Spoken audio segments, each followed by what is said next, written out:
হজরত ঈসা আলাইহিসসালামকে তার উম্মতের লোকেরা বলল, হে ঈসা, তুমি যদি সত্যি আল্লাহ তাআলার নবী হয়ে থাকো তাহলে এই কবরস্থান থেকে একজন মানুষকে জীবন্ত করে দেখাও তো দেখি।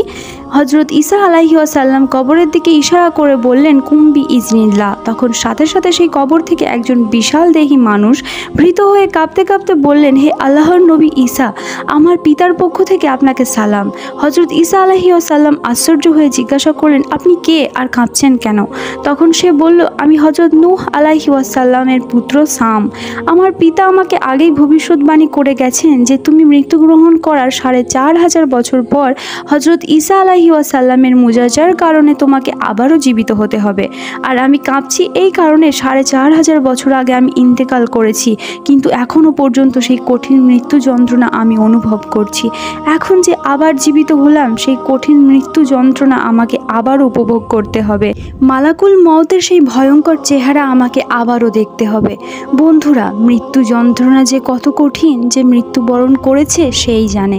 তাই আমরা 2 দিনের দুনিয়ায় শয়তানের ধোঁকায় পড়ে সময় নষ্ট না করে প্রতিনিয়ত ভালো কাজ করার চেষ্টা করব ইনশাআল্লাহ, যাতে আমাদের মৃত্যু আসান হয়। প্রিয় ভিউয়ার্স, ভিডিওটি ভালো লাগলে লাইক অ্যান্ড সাবস্ক্রাইব করতে ভুলবেন না।